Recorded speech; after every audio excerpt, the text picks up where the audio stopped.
Elliot का जन्म 26 सितंबर 1888 को सेंट लुइस मिसौरी यानी कि अमेरिका में हुआ था। इनके फादर का नाम हेनरी वेयर इलियट था।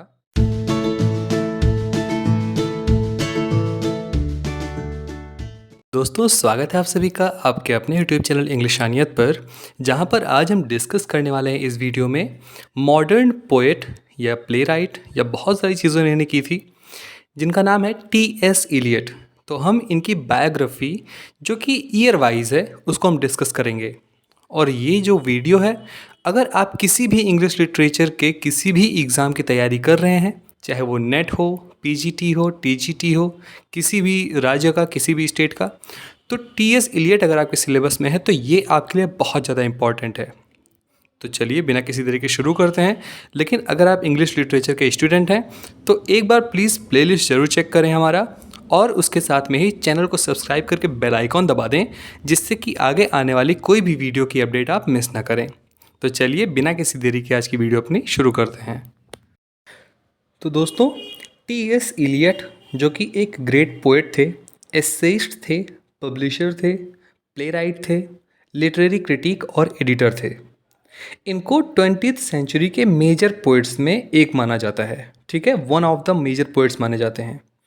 और जो इंग्लिश लैंग्वेज के मॉडर्निस्ट पोइट्री है उसका इनको सेंट्रल फिगर माना जाता है। ठीक है ना। तो T.S. इलियट का जन्म 26 सितंबर 1888 को सेंट लुइस मिसौरी यानी कि अमेरिका में हुआ था। इनके फादर का नाम हेनरी वेयर इलियट था, जो कि एक सक्सेसफुल बिजनेसमैन थे। इनकी माता का नाम शार्लोट शैम्पेस स्टर्न था, जो कि एक सोशल वर्कर थी, और उनको भी पोइट्री लिखना बहुत पसंद था। तो शायद T.S. इलियट को वहीं से प्रेरणा मिली, इंस्पिरेशंस मिली। लेकिन आगे जानते हैं उनको कहाँ से लिटरेचर में पसंद, इतना इंटरेस्ट आया। तो ये क्या थे, ये अपने पेरेंट्स के, जो पेरेंट्स के इनके 6 बच्चे थे उसमें से ये लास्ट सर्वाइविंग सन थे। ठीक है ना।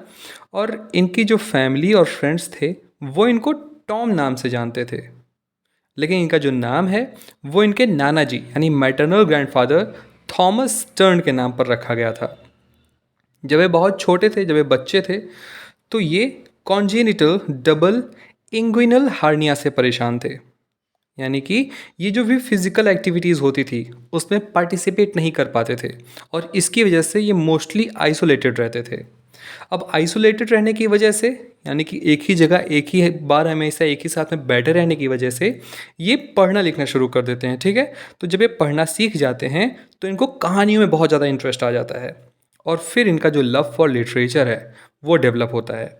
और उस समय की इनकी जो फेवरेट बुक होती है वो मार्क ट्वेन की टॉम सॉयर जो एक कहानी है। शायद आप लोगों में से बहुत लोगों ने पढ़ी होगी, नहीं भी पढ़ी होगी। तो ये इनकी उस समय की मोस्ट फेवरेट बुक थी जिसको ये पढ़ना पसंद करते थे। तो 1898 से 1905 यानी 1905 तक एलियट ने स्मिथ एकेडमी ज्वाइन करी, जहाँ पर इन्होंने लैटिन सीखा, ओल्ड ग्रीक या फिर एंशिएंट ग्रीक सीखा, फ्रेंच और जर्मन भी सीखा। जब ये 14 साल के थे तो एडवर्ड फिजरैंड ने रुबैयत ऑफ ओमार खय्यम को ट्रांसलेट किया था, जिसको इन्होंने जब पढ़ा तो ये बहुत ज़्यादा इंस्पायर हो गए, और फिर इन्होंने एक पोएम लिखना स्टार्ट किया। लेकिन जब इन्होंने पोएम लिख के कंप्लीट किया तो जो रिज़ल्ट था पोएम का वो बहुत ही ग्लूमी एंड डिप्रेसिंग था, यानी कि बहुत ही बेकार रिज़ल्ट था। उनको खुद अच्छा नहीं लग रहा था कि ये मैंने क्या लिख दिया है, और इसकी वजह से उन्होंने वो पोएम जो उन्होंने लिखा था उसको डिस्ट्रॉय कर दिया। तो जो इनका फर्स्ट पब्लिश्ड पोएम था जिसका नाम था फेबल ऑफ फीस्टर्स, वो एक स्कूल एक्सरसाइज के टाइम पे एक स्कूल एक्सरसाइज की तरह लिखा गया था, जिसको स्मिथ एकेडमी रिकॉर्ड्स में पब्लिश कराया गया था फरवरी 1905 में। और 1905 में ही इन्होंने 3 शॉर्ट स्टोरीज भी लिखी थी, जिसमें पहला था बर्ड ऑफ प्री, दूसरा था a tale of a well, the man who was king, ये उनका तीसरा शॉर्ट स्टोरी था, और जिसको भी स्मिथ एकेडमी रिकॉर्ड्स में 1905 में ही पब्लिश कराया गया था।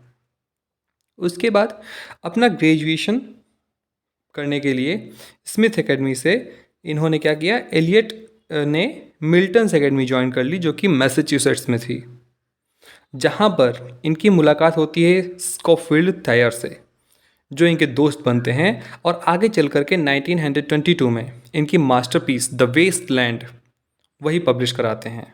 ठीक है, फिर इन्होंने क्या किया, डिग्रीज ऑफ आर्ट यानी कि डिग्री ऑफ आर्ट्स के लिए जब इन्होंने बैचलर कहाँ से किया, हार्वर्ड कॉलेज, जहाँ से 1906 से 1907 तक इन्होंने पढ़ाई की।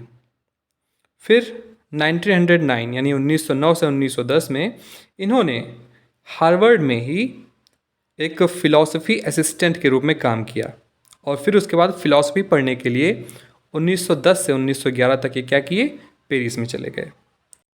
फ्रॉम 1911 टू 1914 यानी कि 1911 से 1914 तक इन्होंने इंडियन फ़िलॉसफ़ी और संस्कृत की हार्वर्ड में पढ़ाई की, जिसका इम्पैक्ट हम इनकी जो पोएम है द वेस्टलैंड उसमें बहुत ही अच्छे से देख सकते हैं, क्योंकि द वेस्टलैंड में इन्होंने बहुत ही सारी चीज़ें बताई हैं, किस तरह से इंडियन जो हमारे वेदास रहे हैं उससे कुछ कोट्स उठाए हैं। तो इनकी जो लाइन्स है द वेस्टलैंड की, उसमें हम इंडियन फ़िलॉसफ़ी और संस्कृत की झलक देख सकते हैं जो इन्होंने हार्वर्ड में रह करके पढ़ाई की थी। उसके बाद उसी समय में, उसी कुछ समय बाद इनको एक एमिली हेल नाम के गर्ल से प्रेम हो जाता है। उसके बाद ये ऑक्सफोर्ड छोड़ करके कहीं दूसरी जगह पर चले जाते हैं, लंदन में। जब ये ऑक्सफोर्ड छोड़ते हैं इसलिए क्योंकि इनको ऐसा लगता है कि जो यूनिवर्सिटी का एटमॉस्फेयर है वो बहुत ही क्राउड स्टिफलिंग हो रहा है। ये लंदन चले जाते हैं, ब्लूम्सबरी में ये रूम लेते हैं जहाँ पर ये बहुत सारे अदर राइटर और पोइट्स से मिलते हैं। दोस्तों, ब्लूम्सबरी एक ग्रुप भी है पोइट्स का, जिसमें वर्जीनिया वुल्फ और इन सभी पोइट्स के एक जो ग्रुप है उसको हम ब्लूम्सबरी ग्रुप कहते हैं, जो उस जगह पर रहते हैं। ठीक है ना, इंग्लैंड में। तो ये ब्लूम्सबरी में जाकर के रूम ले करके वहाँ पर रहने लगते हैं। तो उसके एक साल पहले ही जो इनके एक हार्वर्ड के मित्र थे जिनका नाम कॉनरेड एकन था, वो एक साल पहले ही लंदन आए हुए थे और वहाँ पर इन्होंने बहुत सारे लोगों को इलियट का वर्क जो है दिखाया हुआ था। जैसे कि उसमें से एक थे हेराल्ड मुनरो। हेराल्ड मुनरो एक ऑनर थे पोइट्री बुक शॉप के, और एक अमेरिकन राइटर थे जिनका नाम एजरा पाउंड था, वो भी इलियट के बारे में जानते थे पहले से, उनको भी बताया गया था। तो जो कॉनरेड एकन हैं, उनका इनकी सफलता में, इंग्लैंड में इनकी सफलता में बहुत बड़ा हाथ माना जाता है। इन जनवरी 1915 यानी कि जनवरी 1915 में जो थेयर हैं, इनके मित्र, इनके फ्रेंड जो रहे हैं, वो इनको मिलवाते हैं, यहाँ पर माफ़ कीजिएगा VIA होगा, ठीक है, वाइनी हे वुड से, जो कि कैम्ब्रिज की एक गवर्नेस थी। और उनसे 3 महीने के रिलेशनशिप के बाद चौथे महीने में, जून में, ये लोग क्या करते हैं, शादी कर लेते हैं। और जो इनकी गर्लफ्रेंड थी एमिली हेल्स, उसको इलियट छोड़ देते हैं। और उसी साल 1915 में इनकी जो पहली पोएम है the love song of J. Alfred Prufrock, वो पब्लिश होती है। वेना, देखिए यहाँ पर करेक्ट नेम लिखा हुआ है, आप लोग वहाँ पर थोड़ा सही कर लीजिएगा। जो विवेना हैं, उनके साथ शादी पे जो इलियट हैं वो कुछ खुश नहीं लगते हैं, क्योंकि जो विवेना है उनकी हेल्थ प्रॉब्लम्स बहुत हैं, बहुत ज़्यादा उनकी तबीयत ख़राब रहती है। लेकिन उस चीज़ को आगे लेकर के चलते हैं, थोड़ा सा नाखुश रहते हैं अपनी विवाह से, अपनी शादी से, लेकिन कुछ होता नहीं है उस समय। वो आगे बढ़ते हैं। 1917 में द इगोइस्ट के ये असिस्टेंट एडिटर बनाए जाते हैं और वो अपना जॉब 1919 में 1919 में नर्वस ब्रेकडाउन की वजह से छोड़ देते हैं। दोस्तों, नर्वस ब्रेकडाउन क्यों होता है? क्योंकि वर्ल्ड वॉर फर्स्ट की जो स्थिति थी वो इनको बहुत ज़्यादा हर्ट की हुई थी। तो उसी डिफ़िकल्ट पीरियड में, क्योंकि जो इनकी वाइफ और ये दोनों लोग नर्वस ब्रेकडाउन से जूझ रहे थे और जो वर्ल्ड वॉर फर्स्ट का इम्पैक्ट था इनके ऊपर, उसकी वजह से ये T.S. इलियट बहुत ज़्यादा डिप्रेस्ड थे। तो इन सभी चीज़ों को एक साथ इन्होंने एक वर्क में लिखा और वो वर्क एज अ मास्टरपीस बाहर आई, जिसका टाइटल था द वेस्टलैंड। 1920 में यह बाहर आई, जिसमें हम इंडियन फिलॉसफी और संस्कृत की इनकी पोएम की लाइंस में कुछ क्लिप्स देख सकते हैं। ठीक है ना? तो ये चीज़ आप याद रखेंगे, बहुत ही अच्छे से ये चीज़ आप याद रखेंगे, क्योंकि ये most of the times her exams में पूछा जाता है, अगर T.S. इलियट आपके पेपर में या फिर आपके सिलेबस में है तो। और फिर अगले ही साल ये एडिटर बना दिए जाते हैं द क्राइटेरियन के, 1923 में। 1925 में पब्लिश कराते हैं अपना poem the hollow man. The hollow man जो है वो भी थीम, उसका भी थीम यही इसी पर बेस्ड है कि पोस्ट वॉर यूरोप में कैसे वॉर्स को इतना ज़्यादा महत्व दिया गया, उसका जो इंसान है वो स्पिरिचुअलिटी की ओर ना जा कर के अंदर से खाली हो गए, हॉलो हो गए। तो इन्हीं सब थीम्स को लेकर के इन्होंने पोएम लिखी द हॉलो मैन, जो कि इन्होंने पब्लिश कराई थी 1925 में।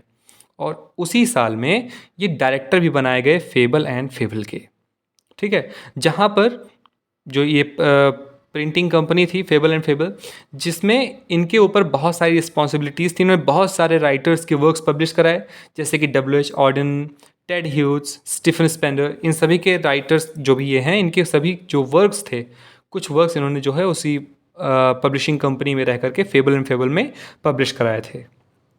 ऑन जून 29, 1927 यानी कि 29 जून 1927 को Eliot converted from Unitarianism to Anglicanism and in November he took the citizenship of Britain. यानी कि ये जो है वो एक अमेरिकन राइटर थे, अमेरिका में पैदा हुए थे, फिर इन्होंने ब्रिटेन का यानी कि इंग्लैंड का सिटीजनशिप ले लिया था नवंबर 1927 में। उसके बाद 1930 में इन्होंने अपना एक पोएम ऐश वेडनेसडे पब्लिश कराया गया था, जो कि एक लॉन्गेस्ट पोएम था इलियट का, जब ये एक ब्रिटिश मैन बन गए थे उसके बाद का।